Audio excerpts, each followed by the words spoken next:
Requesting the evacuation of all remaining personnel. Code Blue. Repeat, this is a Code Blue emergency.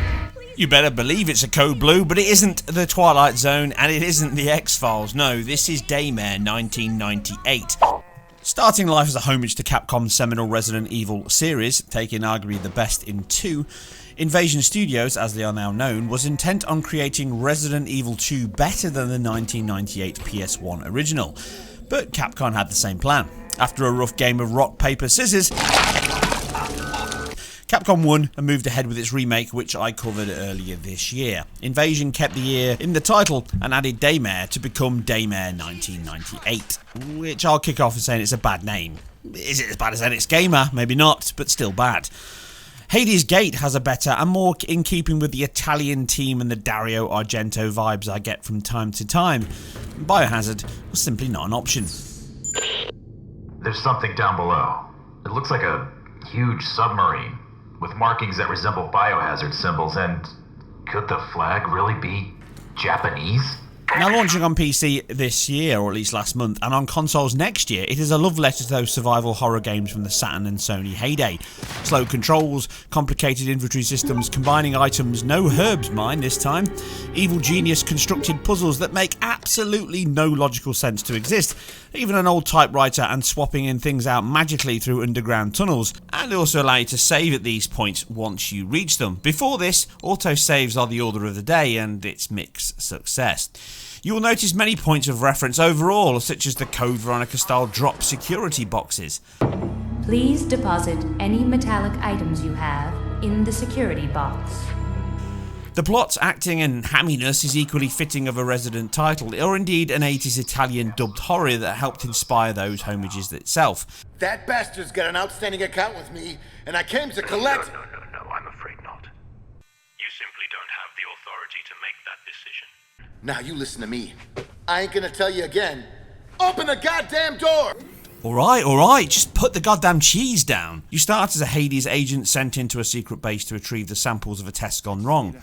You're not a rescue squad, more a hit squad, as you clean the facility with an odd affection to adorn a gas mask while all others wander around you free. Whatever floats your boat, I guess. Now the story expands beyond the first chapter and involves you playing as multiple characters as your paths crisscross. It can jump around a little and tries to encompass many elements from horror, emotion, supernatural and even action to mixed results.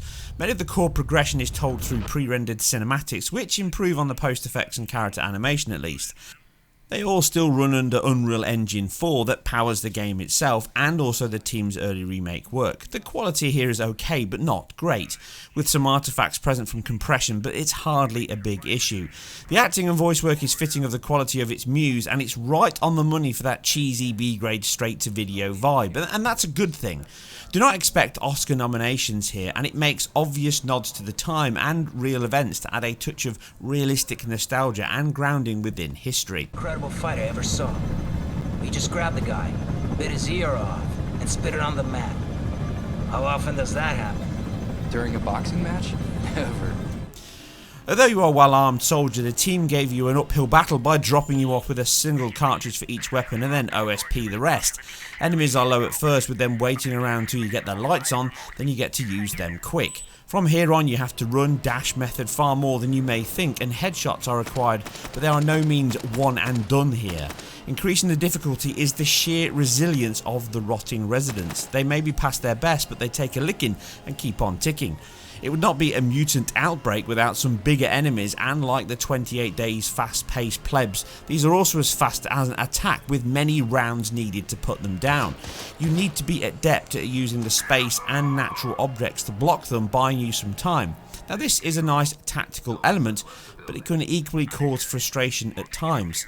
Now the weapon system is an odd one. Having you collect boxes of specific bullets, you then have to combine them in your real-time menu, which at any point anyone can attack you and you can just jump straight into pulling your gun out, which is a nice touch.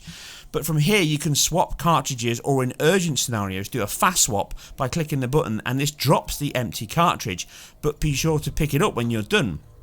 I like the additional urgency and panic this creates, but you do die from it, and it's not always by your own mistakes. The menu screen, I mean. It gets better later on due to you working with it and getting more used to it and the wider areas you move into through the story.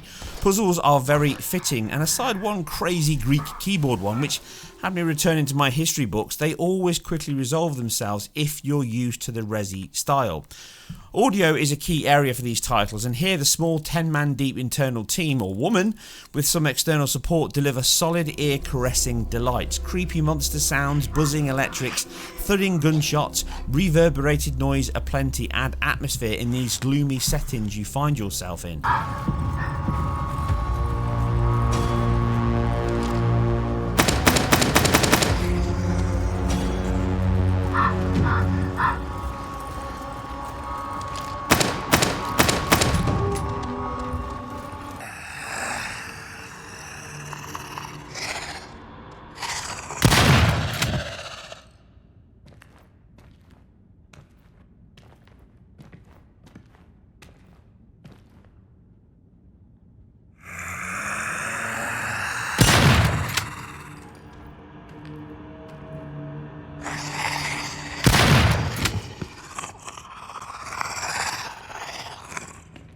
Voice clarity is great with large story and character exposition coming from comms chatter or inner monologue.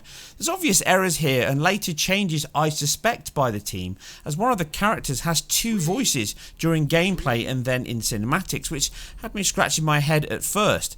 Now, music is lacking much of the time, but when it does crop up, it's not up to the same level as the rest of the exceptionally competent suite from such a small team.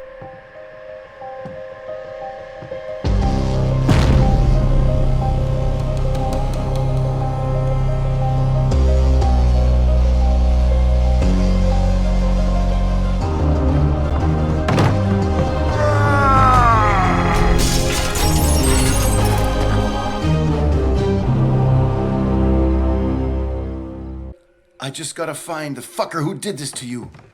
I'll find him myself. By passing with the funicular, I can still get to the city before him. Like I say, maybe it's the same guy, different voice, different recording. It just sounds drastically different to me, but it's a minor quibble. It's just something I noticed whilst playing through the game. Now, as an independent studio, comprised of likely less staff than manages the canteen in a AAA one, the results here are both a poster child for the team's artistic and technical skill, which would not be possible if not for the modern game engines we now enjoy. Unreal, like Unity, offers these smaller teams a chance to compete with the much bigger studios in many levels, not least cost reduction for development and internal programmers to create, maintain and deploy your builds from. It should also be noted that as such you cannot view this with the likes of Capcom or other such huge publishers and development force.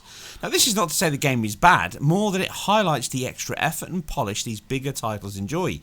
This carries over to obvious UV skinning blend errors, clunky animation on occasion, or even segments that would benefit from more playtesting or skill curve. As a flashback to the 90s games that inspired this, it attempts to mirror those with many modern embellishments that these modern engines and graphics can offer. Light volumes are the most obvious and always create air density atmosphere when merged with strong directional light sources. Like pretty much all modern games now, these are voxel based grids that enable the artist to place them within an area and then sample all the light and occluders that pass through. The tropes of spinning fans casting cascaded shadows through light are always good to look at. Your character also acts as an occluding object itself as you pass through, sampling from the shadow map, offering a good view of the voxel grid's construction and resolution. This per voxel depth sample is increased, and thus performance requirement is increased with it when shadows are pushed above medium. Low turns this effect off entirely. The low resolution of the sample grid is clear, with the silhouette steps visible. Bumping to high hides some of this, and the ultra again increases the sample points, which look better but come at a huge cost. Almost 25% in fact, going from medium to ultra, which means on my 750 Ti here it can see drops below 33 milliseconds or 30 FPS. A beefier rig like my 2070 can push past this with no issues at all.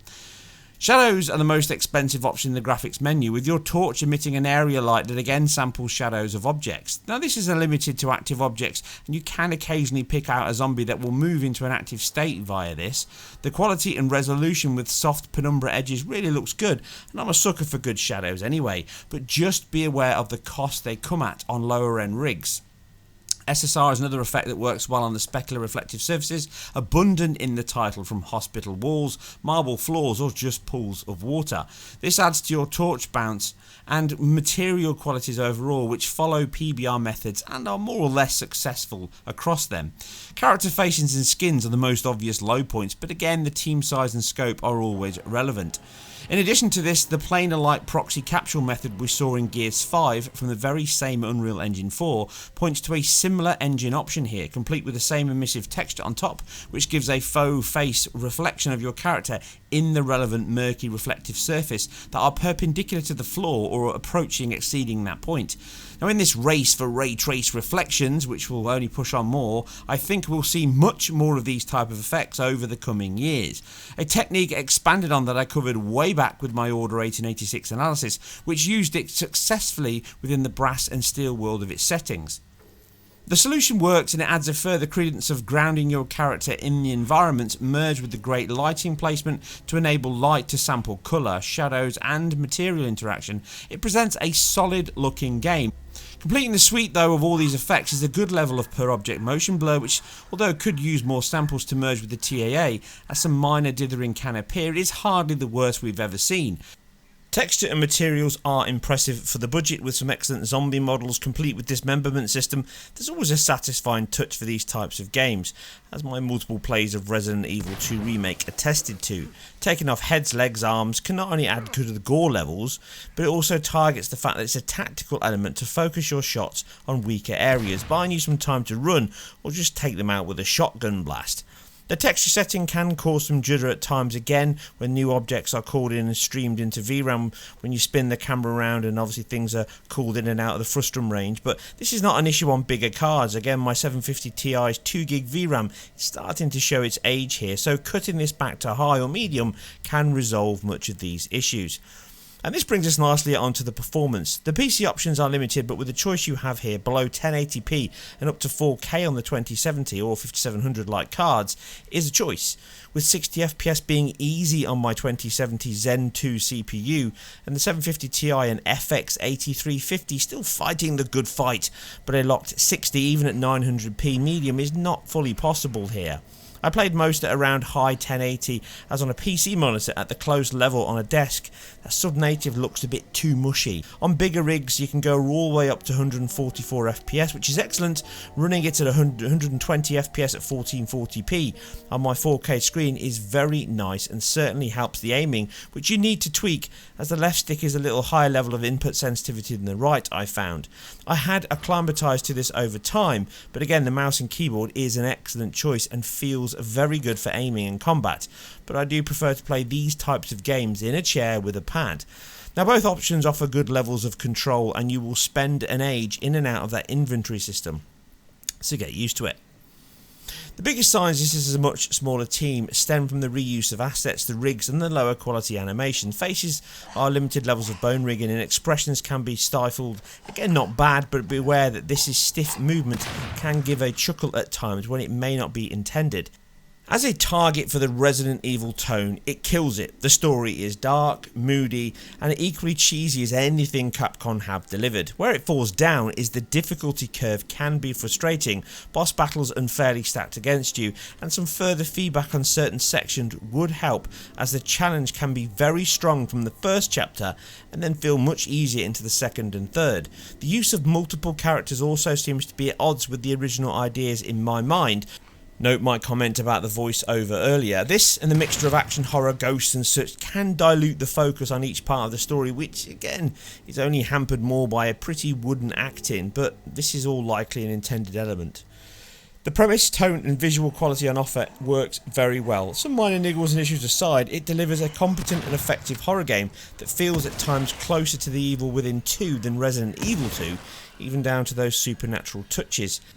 The clunky save points forcing longer repeated play, repetitive gameplay loop in combat and seesaw boss battles, the difficulty can let it down from being as great as it aspires to be. I enjoyed many parts, with the opening chapter being the weaker of the three, I think, with it pushing out into a wider levels of scope, environment and enemies and combat beyond this.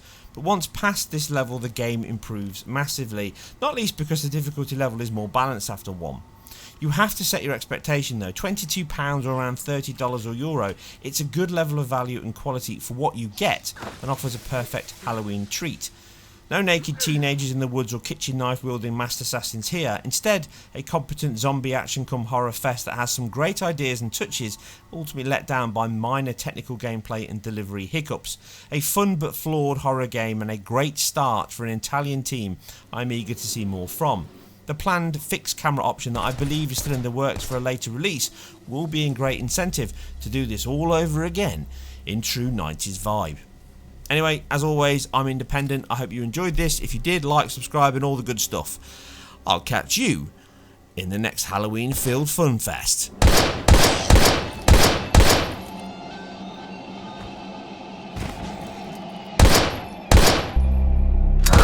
I'm gonna need a fuller gun.